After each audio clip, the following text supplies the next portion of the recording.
एक बार फिर से आपके अपने YouTube channel splendid education field में, जहां आज आपसे हम लेक्चर में अपने डिस्कस करेंगे क्लास 12th का चैप्टर नंबर फर्स्ट हमारा वैद्युत आवेश एवं क्षेत्र। जहां हमने 2 क्लासें अपनी कंप्लीट कर ली है। आज हमारी ये तीसरी क्लास होगी हमारे न्यू सेशन 2024 और 25 के लिए। तो अगर आप अभी तक नहीं जुड़ पाए हैं या आपसे कोई भी लेक्चर इसके पहले का छूट गया हो तो आपको वो लिंक डिस्क्रिप्शन में प्रोवाइड कर दिया जाएगा। आप वहाँ से जाकर के उसको आसानी से देख सकते हैं, क्योंकि कभी भी चैप्टर की शुरुआत जब करते हैं तो हमेशा स्टार्टिंग से करते हैं। तो अगर आपका स्टार्टिंग का बेस मजबूत रहेगा तो बाद के लेक्चर समझ में आएंगे, वरना आप अगर यहाँ से स्टार्ट करेंगे देखना तो आपको थोड़ी सी प्रॉब्लम वहाँ पर होगी। तो आज अपने इस लेक्चर में आपसे हम डिस्कस करेंगे अपने फिजिक्स की 3rd क्लास हमारी, जहां पर सबसे पहली हेडिंग को आज हम लेकर के आपके सामने आए हैं आवेश संरक्षण का नियम। अब ये आवेश संरक्षण का नियम आखिर होता क्या है, इस चीज के बारे में आपसे हम आज क्या करेंगे, बात करेंगे। तो आइए देखते हैं कि हमारा आवेश के संरक्षण का ये नियम क्या कहता है। तो सबसे पहले आइए इसकी डेफिनेशन को नोट डाउन करते हैं कि आखिर इस नियम में हमको देखना क्या है। तो पहली चीज़ तो इसमें हम नोट डाउन करेंगे पॉइंट अपना, उसके बाद फिर एग्जाम्पल से समझेंगे कि आखिर इसका मतलब क्या होता है। तो लिखेंगे इसमें कि विलगित निकाय की किसी प्रक्रिया में विलगित निकाय की किसी प्रक्रिया में विलगित निकाय की किसी प्रक्रिया में, अब आपको यहाँ पर एक वर्ड ध्यान देना है कि आखिर ये विलगित निकाय किससे कहते हैं। विलगित निकाय का मतलब होता है कि जहाँ पर किसी भी तरह का आदान या प्रदान ना देखने को मिले, मतलब कोई भी प्रक्रिया अगर वहाँ पर हो तो वहाँ पर किसी भी चीज़ का चेंज देखने को ना मिले, जितना पहले से था उतना बाद में भी रह जाए, मतलब दोनों के बीच अगर अंतर को स्थापित करने की हम कोशिश करें तो वहाँ पर 0 आए उसकी वैल्यू, वही हमारा कहलाता है विलगित निकाय। साफ साफ शब्दों में क्या मतलब कि आदान प्रदान जहाँ पर ना हो पाए तो वही हमारा कहलाता है विलगित निकाय। तो इसमें क्या होता है कि विलगित निकाय की किसी प्रक्रिया में प्रक्रिया के पूर्व व प्रक्रिया के पश्चात, प्रक्रिया के पूर्व प्रक्रिया के पूर्व व प्रक्रिया के पश्चात, प्रक्रिया के पश्चात हमने क्या कहा आपसे कि कोई भी आदान प्रदान ना हो। क्या हो? कोई भी आदान प्रदान ना हो। तो उसका मतलब अगर आवेश देखेंगे तो यहाँ पर हम साफ साफ कहेंगे कि नेट आवेश क्या होता है, संरक्षण का नियम पढ़ रहे हैं तो क्या होगा, संरक्षित होता है।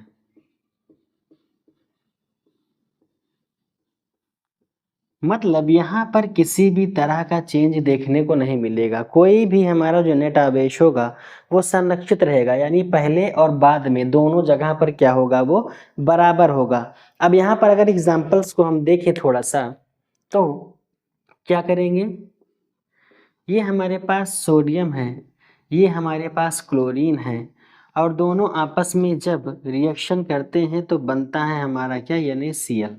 अब यहाँ पर जो ये Na है हमारा, ये धनावेशित होता है, क्लोरीन हमारा कैसा होता है, ऋणावेशित, और बाद में दोनों के मिलने से जो ये हमारा NaCl बना, ये कौन सी अवस्था में चला जाता है, उदासीन अवस्था में। तो इसका सिर्फ एक इतना सा मतलब है कि प्रक्रिया के पहले या प्रक्रिया के बाद कभी भी नेट आवेश हमेशा क्या होता है, इसमें संरक्षित रहता है, या कह सकते हो जितना पहले था उतना बाद में भी ये क्या होगा, रह जाएगा। अब अगर इसमें हम दोनों कंडीशन में देखें, क्या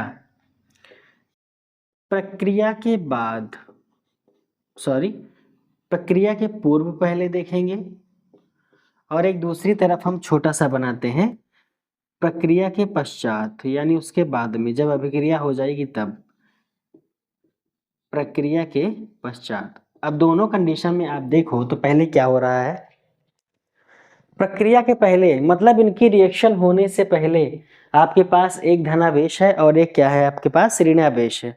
अगर आपसे पूछा जाए कि यहाँ पर बताइए कुल धनावेश कितना है, कुल धनावेश कितना है, या आपसे पूछें कि कुल ऋणावेश कितना है,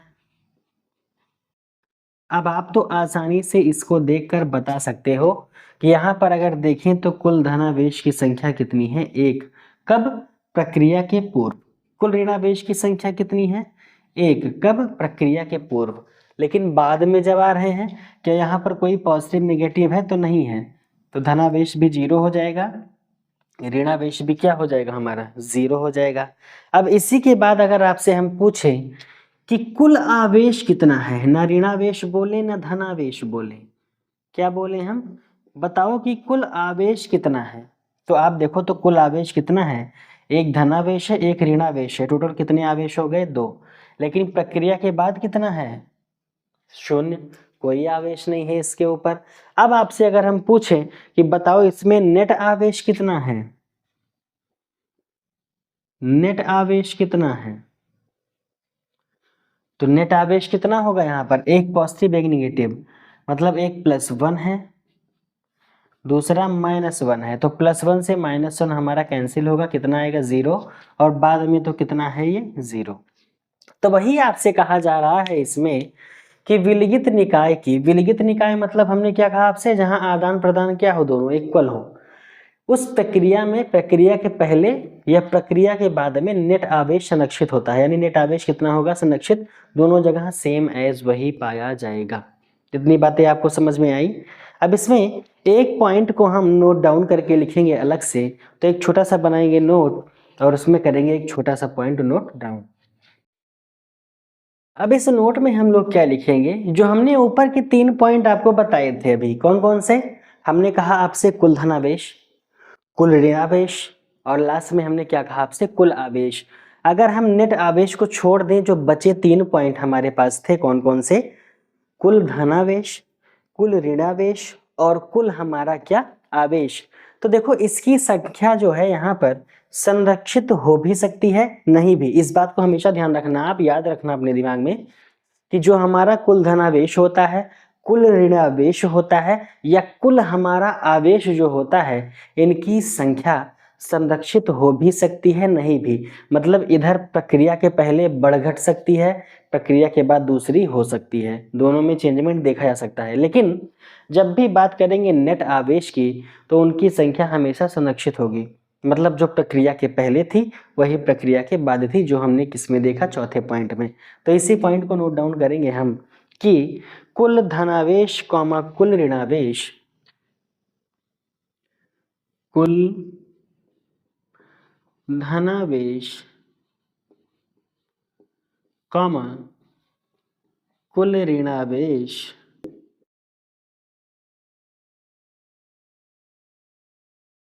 तथा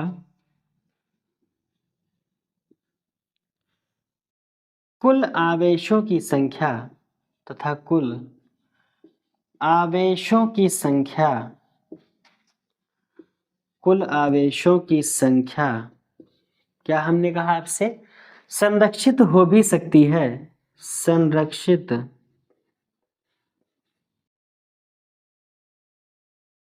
हो भी सकती है,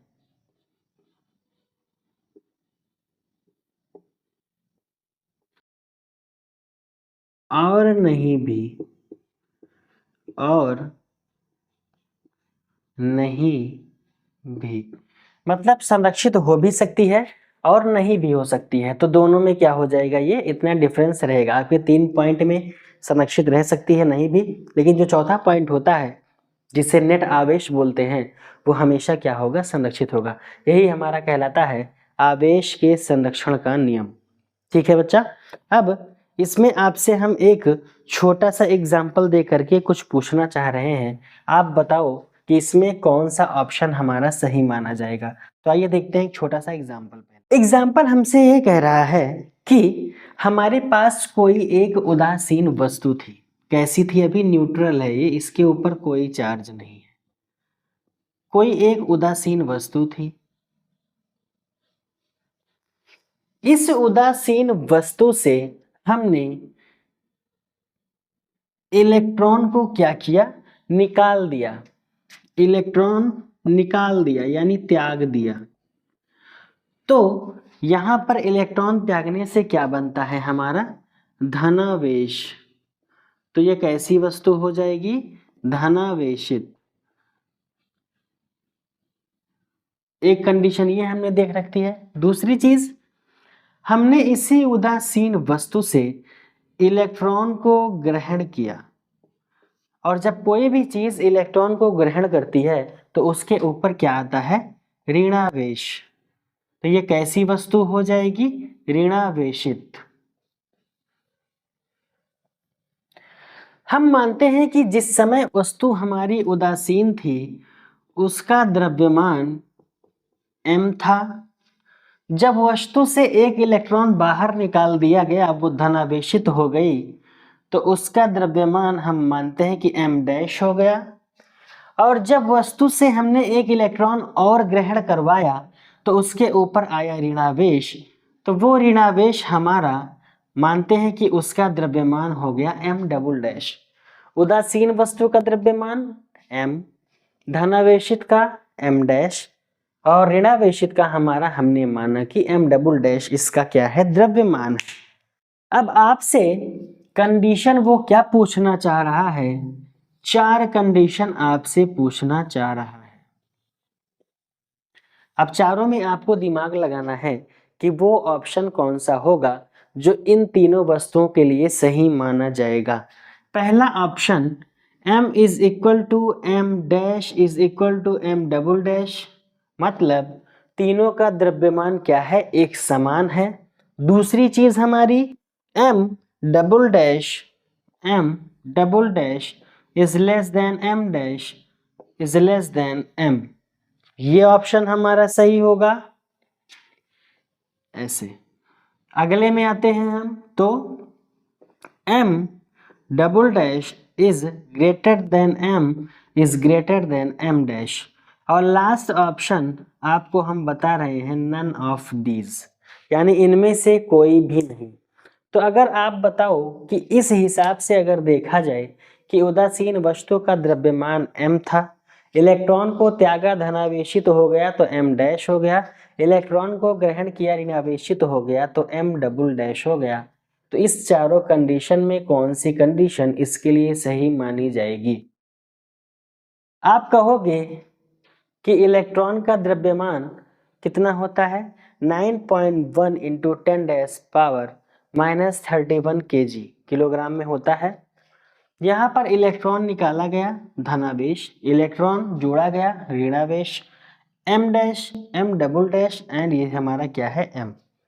तो अगर आपसे इन चारों में पूछा जाए कि कौन सा सही है, तो यहाँ पर एक बात का हमेशा ध्यान रखना आप लोग कि कौन सा सही माना जाएगा कौन सा नहीं, तो वो चीज़ हमारी क्या हो जाएगी, यहाँ पर सबसे प्यारी सी चीज़ वो हमारी हो जाएगी यहाँ पर क्या, कि बहुत लोगों का कहना है कि मान लीजिए एक हमारा पूरा बड़ा सा, मान लीजिए 500 लीटर की हमारे घर में टैंकी लगी हुई है, उसमें पानी भरा हुआ है। अब आप उसमें से कहो कि एक बूंद को हम बाहर निकाल लेते हैं और वो एक बूंद को निकाल करके बाहर रख देते हैं, तो आप कहोगे कि क्या फर्क पड़ेगा उसमें। ये आप क्या कह सकते हो, आप अपने दिमाग से सोच सकते हो कि अगर एक समुद्र से हम एक लोटा पानी निकाल दें बाहर तो वहाँ पर हमारा क्या फ़र्क पड़ेगा, वहाँ पर कोई भी फ़र्क नहीं पड़ेगा। लेकिन अगर आप एक हिसाब से इसको अच्छे से लॉजिकल वे में अगर सोचने की कोशिश करो तो वहाँ पर आपका क्या माना जाएगा, ये कि भले ही उसको देखने में एक लोटा पानी आपने निकाल लिया या आपने टैंकी से छोटा सा एक बूंद पानी निकाल लिया तो कोई फ़र्क तो नहीं पड़ेगा, लेकिन कैसे आपके देखने में। लेकिन अगर इसको लॉजिकली देखा जाए या लॉजिकल वे में देखा जाए, अच्छे से ज्ञात करने के अवसर को लेकर के देखा जाए, तो चेंजमेंट वहाँ पर आएगा ज़रूर। हमने आपसे क्या कहा कि भले उदासीन वस्तु का द्रव्यमान उतना था, लेकिन जब हम यहाँ से इलेक्ट्रॉन को त्याग रहे हैं, क्या कर रहे हैं, निकाल रहे हैं, तो इलेक्ट्रॉन को जब निकाल रहे हैं तो मान लो एक इलेक्ट्रॉन हमने निकाल दिया, तो क्या उस एक इलेक्ट्रॉन का वेट कम नहीं हो जाएगा अगर इलेक्ट्रॉन को निकालेंगे। क्या आपने पूरे समुद्र से एक लोटा पानी निकाला तो क्या वहां पर थोड़ा सा भी वेट कम नहीं होगा? अगर अच्छे से सोच कर देखा जाए तो वेट कम जरूर होगा, चाहे 0.0000001% हो, लेकिन कम होगा। उसी तरह से अगर आपके पास में एक बाल्टी पानी है और वहां पर आप क्या करो, 5 ml पानी और डाल दो उसमें ले जा करके, तो वैसे तो कहोगे कि कोई फर्क नहीं पड़ा, लेकिन देखा जाए अगर मोटे मोटे तौर पर तो थोड़ा सा वेट तो उसका बढ़ा ही होगा।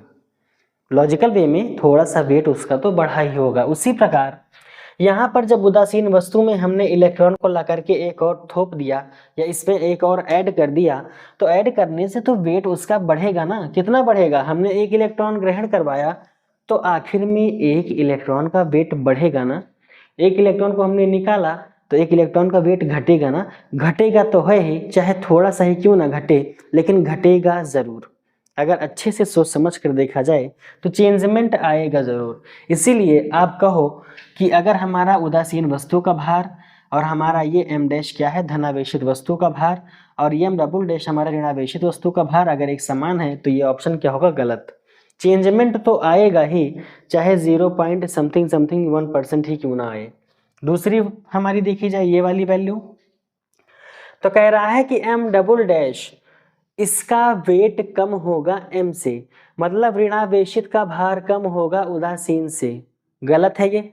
उदासीन के पास अपना खुद का तो इलेक्ट्रॉन था पहले से जितना उसके पास था, लेकिन यहाँ पर हमने इलेक्ट्रॉन को एक और दे दिया इसको, तो आखिर में वेट ऋणावेशित का बढ़ेगा कि नहीं बढ़ेगा? बढ़ जाएगा। तो इस हिसाब से ये भी ऑप्शन क्या होगा? गलत हो जाएगा। थर्ड ऑप्शन में आते हैं, तो कह रहा है कि ऋणावेशित का भार ज्यादा होगा उदासीन की अपेक्षा और उदासीन का भार ज्यादा होगा धनावेशित की अपेक्षा। तो यहाँ पर कौन सा ऑप्शन हमारा सही हो जाएगा?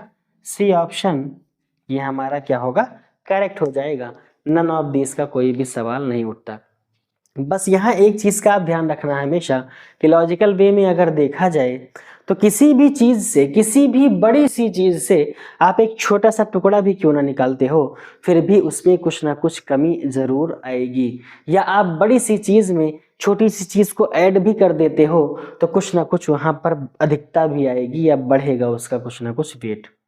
तो उस हिसाब से देखा जाए तो यहाँ पर ऋणावेशित का वेट सबसे ज्यादा होगा, फिर उदासीन का होगा, और सबसे कम इलेक्ट्रॉन निकलने की वजह से सबसे कम द्रव्यमान किसका होगा? हमारे धनावेशित वाले का। तो यहाँ पर एक पॉइंट को नोट डाउन करेंगे इसी सहारे को लेकर के कि ऋणावेशित वस्तु का द्रव्यमान उदासीन वस्तु से अधिक होता है। ऋणावेशित वस्तु का द्रव्यमान, इस बात को याद रखना, ध्यान रखना हमेशा, ऋणावेशित वस्तु का द्रव्यमान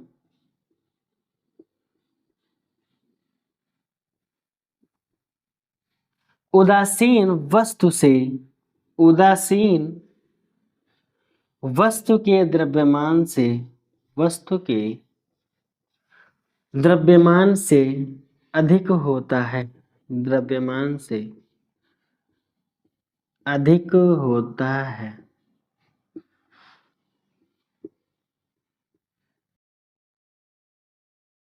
मतलब इसका क्या निकल जाएगा कि m double dash is greater than m, ये आ जाएगा। सेकेंड पॉइंट में धनावेशित वस्तु का द्रव्यमान, धनावेशित वस्तु का द्रव्यमान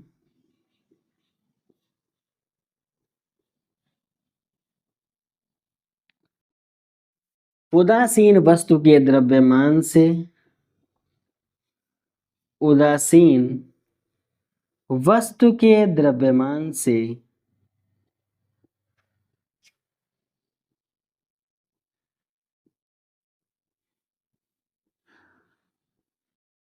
कम होता है।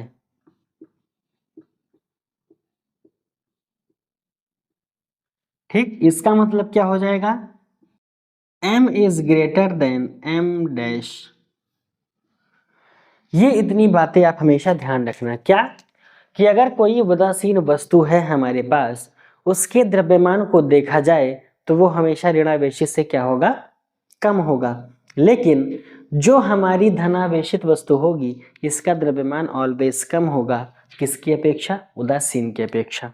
तो ये था हमारा क्या चीज, हमने अभी अभी क्या देखा कि हमारे आवेश संरक्षण का आखिर ये नियम हमसे कहता क्या है। अब आइए कुछ क्वेश्चंस को सॉल्व करते हैं इसी पर आधारित और देखते हैं कि हमारे पास में ये क्या चीज आएगा।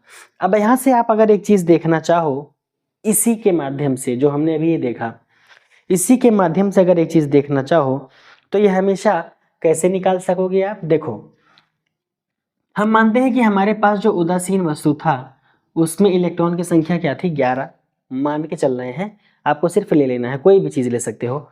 उदासीन वस्तु का इलेक्ट्रॉन कितना था? मानते हैं 11। जब इलेक्ट्रॉन यहाँ से हमने त्याग करवाया तो इसके पास कितना बचा? 10, यानी एक कम हो गया। जब यहाँ पर इलेक्ट्रॉन को हमने ऐड किया तो यहाँ पर इलेक्ट्रॉन की संख्या कितनी हो गई? 12। जब इलेक्ट्रॉन 11 थे तो इसका भार 11 इंटू एक इलेक्ट्रॉन का भार था। जब इसमें एक इलेक्ट्रॉन को हमने कम कर दिया तो 10 इंटू एक इलेक्ट्रॉन का भार था।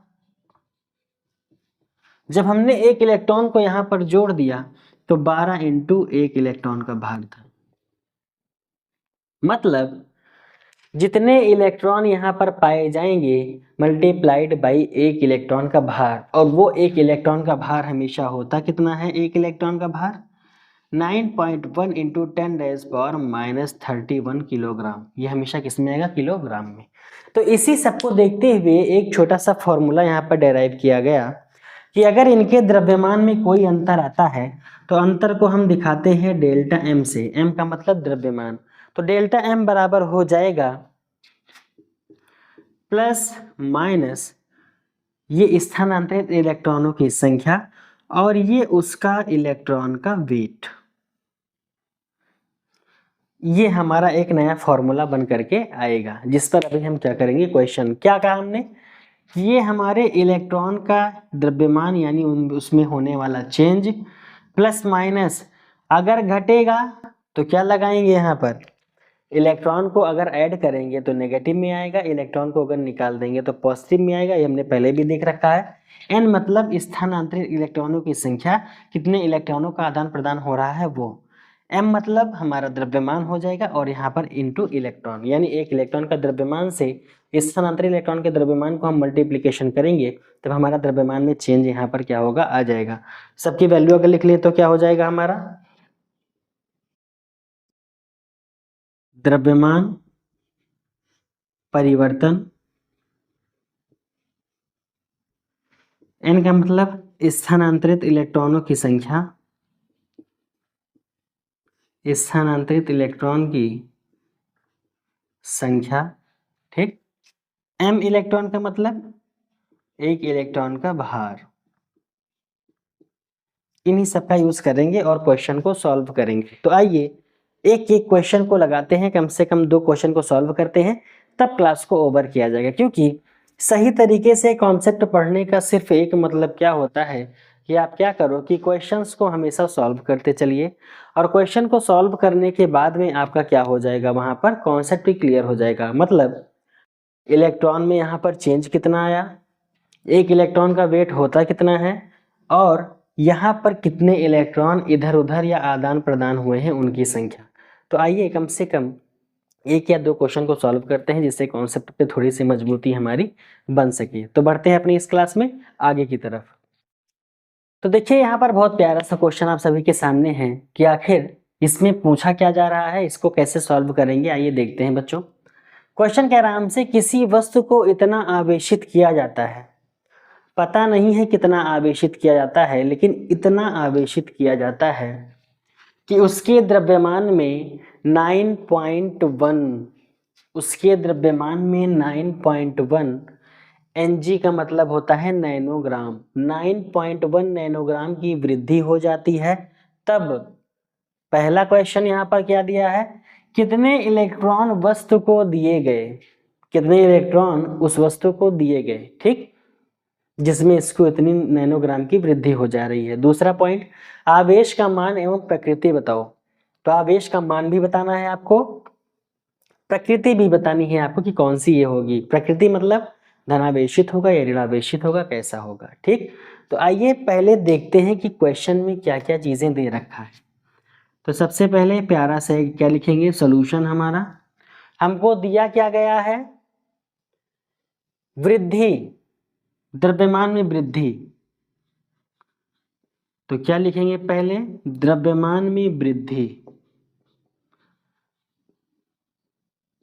अब इसके द्रव्यमान में वृद्धि हो कितनी रही है, 9.1 नैनोग्राम।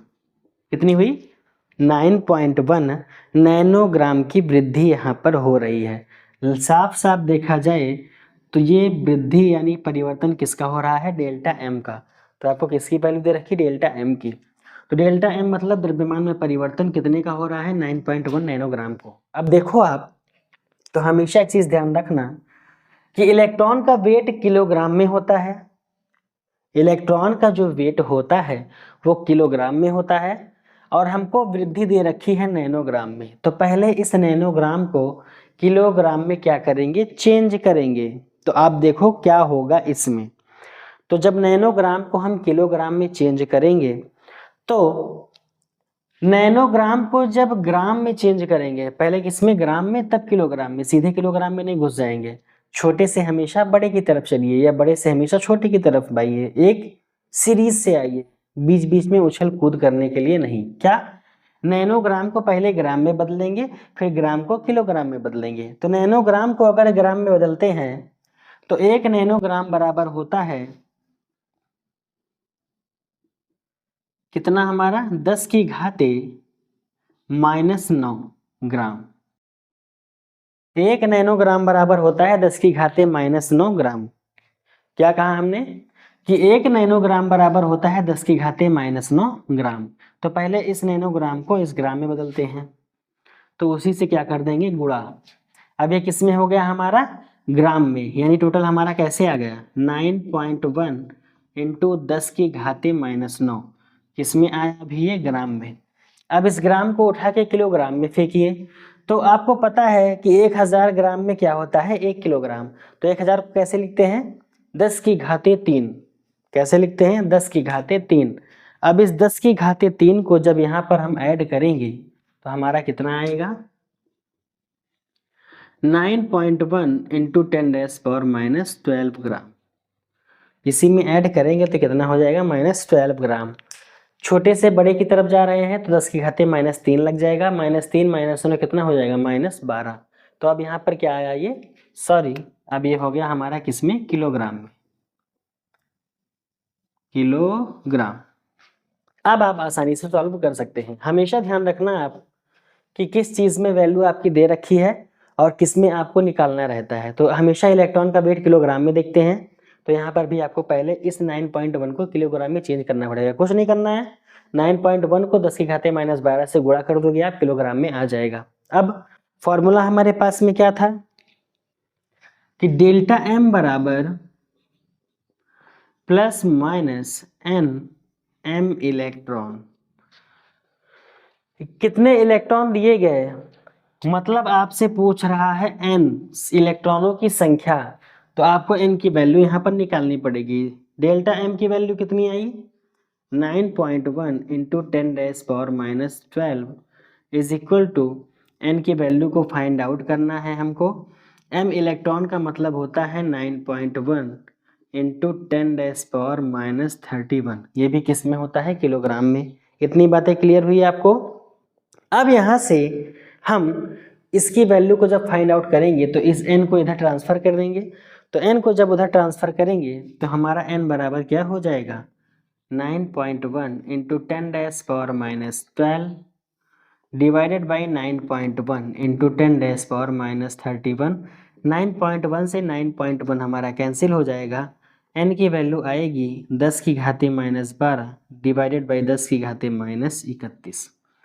इस 10⁻⁻31 को जब ऊपर भेजेंगे तो ये किस में हो जाएगी, पॉजिटिव में हो जाएगी। तो कैसे हो जाएगा ये, 10⁻12 गुणे 10⁻31, माइनस हट जाएगा, नीचे से ऊपर जाने पर माइनस हट जाएगा।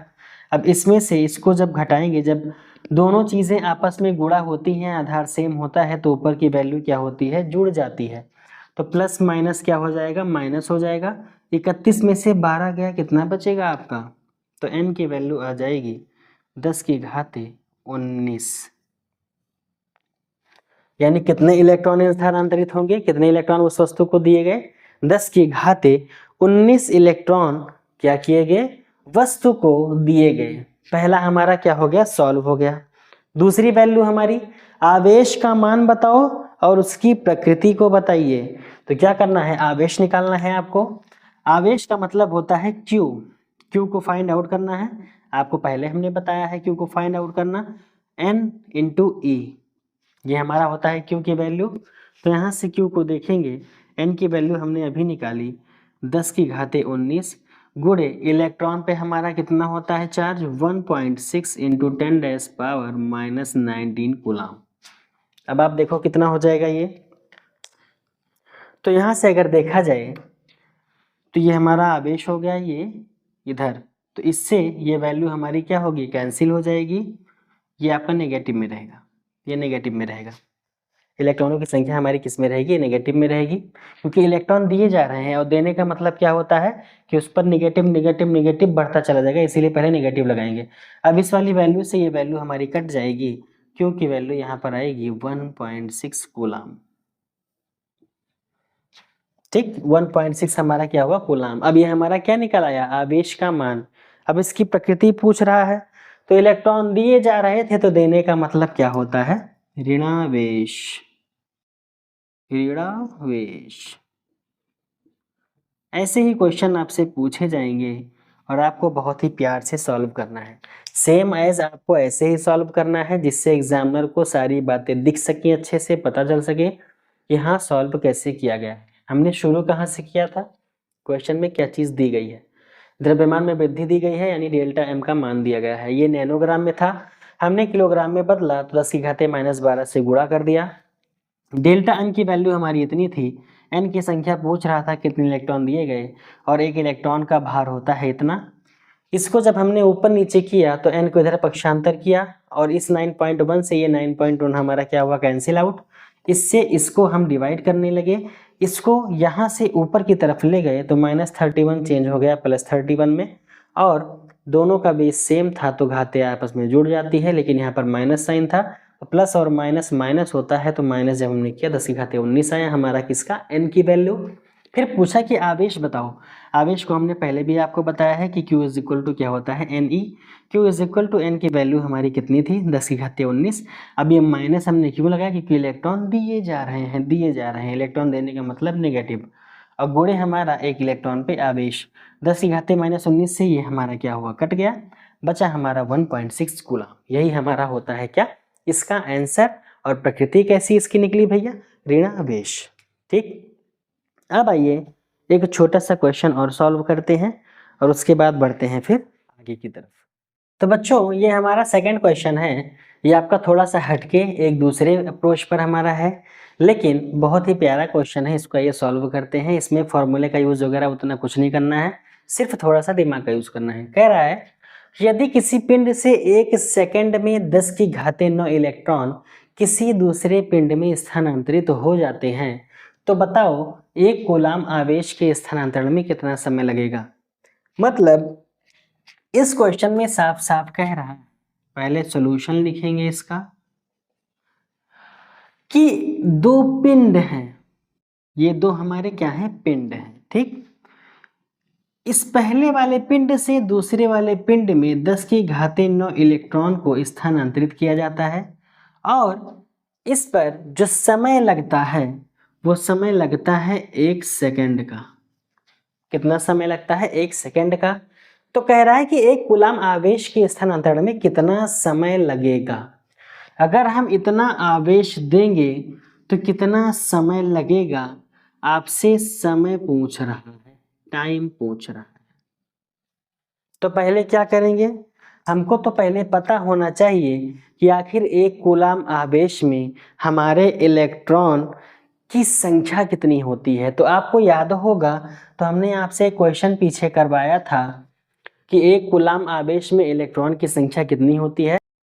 तो पहली बात तो यहाँ ये पता होना चाहिए कि आखिर एक कूलाम आवेश में इलेक्ट्रॉन की संख्या कितनी होती है। सबसे पहली बात तो ये है, जब तक संख्या पता नहीं चलेगी आप टाइम नहीं निकाल पाओगे। ठीक, तो अगर एक कूलाम आवेश में इलेक्ट्रॉन की संख्या को हम देखें तो आप देखो तो पिछले क्वेश्चन में हमने सॉल्व किया था अपने प्रीवियस लेक्चर में, तो वहाँ पर वैल्यू हमारी आई थी 6.25 इंटू 10⁻18। इस बात को हमेशा याद करके रख लो आप कि अगर एक कूलाम आवेश है उसमें इलेक्ट्रॉन की संख्या इतनी ही होगी। इसको याद कर लो, बहुत से जगह न्यूमेरिकल में यूज़ होगा ये, क्या कि एक कूलाम आवेश में इलेक्ट्रॉन की संख्या इतनी होती है। तो यानी हमने एक कूलाम आवेश दिया तो इतने इलेक्ट्रॉन क्या हुए, स्थानांतरित हुए। अब हमको बताना है कि समय कितना लगा। तो समय निकालने के लिए क्या करेंगे, सबसे पहली चीज़ एक ही नियम हमने पढ़ रखा है, तो कैसे निकालेंगे इसको कि अगर 1 सेकेंड का समय लगता है 10⁻9 इलेक्ट्रॉन को दूसरे पिंड में भेजने में, तो पहली चीज क्या करेंगे, 10⁻9 इलेक्ट्रॉन स्थानांतरण में लगा समय कितना है हमारा, 1 सेकेंड। तो एक इलेक्ट्रॉन के स्थानांतरण में कितना समय लगेगा, तो एक इलेक्ट्रॉन के स्थानांतरण में लगा समय कितना हो जाएगा, 1/10⁻9 इलेक्ट्रॉन, इतना ही होगा। इतना लग रहा है 1 सेकेंड में, तो एक इलेक्ट्रॉन में कितना लगेगा, उतने सेकेंड बटे उतना इलेक्ट्रॉन। ठीक, ये हमारा हो गया, कितना, इतनी वैल्यू आई। आगे अब कितना हमको निकालना है, इतने इलेक्ट्रॉन को निकालना है, तो बताओ कितना समय लगेगा, तो 6.025 इंटू 10⁻18 के लिए स्थानांतरण में लगा समय कुछ नहीं करना है, 1/10⁻9 गुणे, इसी को गुणा कर देना है इसमें, 6.025 10⁻18, इसी को मल्टीप्लिकेशन में कर देंगे, बस हमारे इतने में लगा समय क्या होगा, हमारा आ जाएगा। अब इसको समय को सॉल्व कैसे करते हैं, देखिए समय तो आपका हमेशा किस में होता है, सेकंड में, लेकिन जब कभी ऐसी वैल्यू पूछी जाए कि एक कूलाम आवेश है कितना समय लग जाएगा, तो देखिए एक कूलाम आवेश, अब ये एक ऐसी प्रक्रिया है जो निरंतर चल रही है, कभी रुकेगी नहीं। वो कुल मिला के कह रहा है कि एक कूलाम आवेश अगर हम दें तो कितने समय तक इसको लगातार इलेक्ट्रॉन देना पड़ेगा, तो कितना टाइम लग जाएगा। तो इसको निकालने के लिए अगर हम देखें तो साफ साफ क्या करेंगे, हमको निकालना है समय, और अभी हमारी ये वैल्यू आई नहीं। ये हमारा 10⁻9 है, इसको अगर ऊपर की तरफ हम ले जाएं तो कितना हो जाएगा हमारा ये, तो ये हमारा अभी वैल्यू कितनी आई, 6.25 10⁻18, और इस वैल्यू को भी ऊपर ले जाएं तो 10⁻, हमारी कितनी, 9 हो जाएगी, डिवाइडेड बाई समय निकालने के लिए आप देखो तो 1 मिनट में हमारा कितना होता है, 60 सेकेंड। 1 घंटे में हमारा कितना होता है, 60 मिनट। एक दिन में हमारे कितने घंटे होते हैं, 24 घंटे। और एक साल में हमारे कितने दिन होते हैं, तो 365। आपको इस तरह से निकालना पड़ेगा, छोटी से बड़ी वैल्यू की तरफ, बड़ी वैल्यू की तरफ, बड़ी वैल्यू की तरफ। क्या, 1 मिनट में सेकंड की संख्या 60, 1 घंटे में मिनट की संख्या 60, 1 दिन में घंटे की संख्या 24, 1 साल में दिन की संख्या 365। अब इसी से आपको सॉल्व करना पड़ेगा।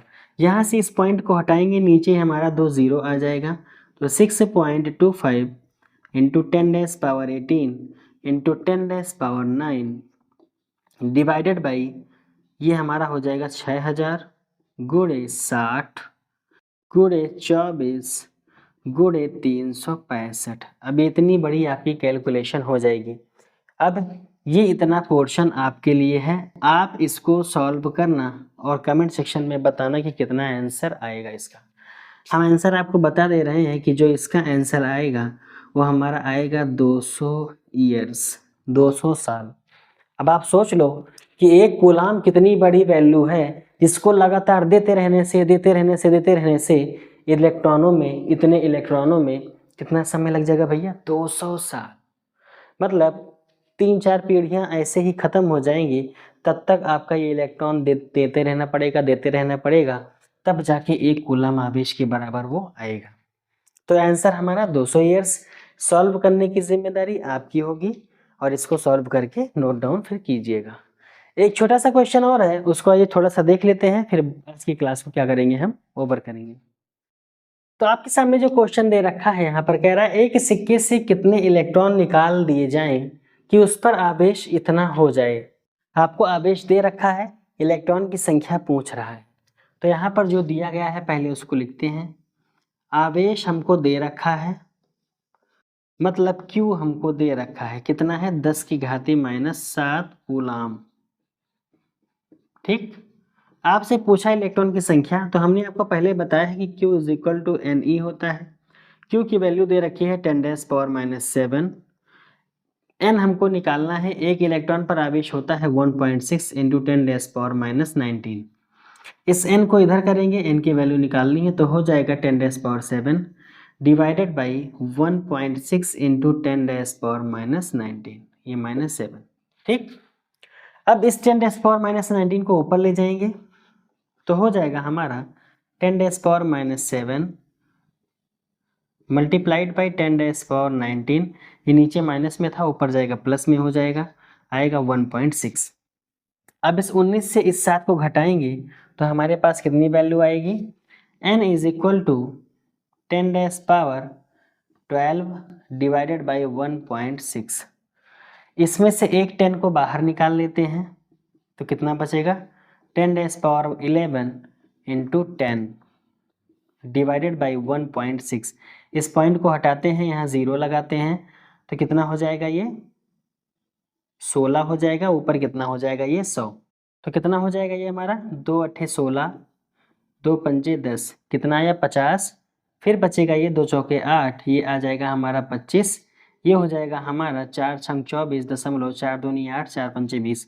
तो यहाँ से n की वैल्यू आएगी हमारी 6.025 × 10⁻11। यही हमारा क्या हो जाएगा? इस क्वेश्चन का आंसर हो जाएगा। क्या कि 6.02 × 10⁻11 इतने इलेक्ट्रॉन की आवश्यकता पड़ेगी। कब? कि उस पर जब आवेश कितना आ जाए? 10⁻⁷। ठीक, तो ये था हमारा आज का कौन सा? Last question. तो इन्हीं सभी एग्जाम्पल्स के साथ में आज की क्लास को यहीं तक रखना चाहेंगे। मिलेंगे आपसे अपने हम नेक्स्ट वीडियो लेक्चर में लेकर के एक नई प्यारी सी क्लास और बहुत सारे एग्जाम्पल्स, उस पर बेस्ड हमारे डेरिवेशंस और क्वेश्चंस, इन सभी के बारे में डिस्कस करेंगे अपनी अगली क्लास में। तब तक के लिए अगर आपको आज का ये क्लास पसंद आया हो तो प्लीज़ इसको एक लाइक ज़रूर कीजिएगा। कमेंट सेक्शन में अपनी राय दीजिएगा कि क्लास कैसी लगी आपको, और अच्छे से पढ़ते रहिएगा हमेशा। अगर आप हमारे चैनल पर पहली बार आए हैं तो प्लीज़ इसको सब्सक्राइब कीजिएगा, बेल आइकन को प्रेस कीजिएगा, और आप हमसे जुड़ने के लिए पर डे अपडेट के लिए हमारे इंस्टाग्राम चैनल और हमारे टेलीग्राम चैनल को भी ज्वाइन कर सकते हैं। तो मिलेंगे आपसे नेक्स्ट वीडियो लेक्चर में लेकर के अपनी एक प्यारी सी नई क्लास, एक धमाकेदार कोई नया सा टॉपिक। तो तब तक के लिए अच्छे से पढ़ते रहिए और अपनी पढ़ाई में हमेशा व्यस्त रहिए। ऑलवेज मस्त रहिए। Thank you so much. Bye bye, take care and जय हिंद।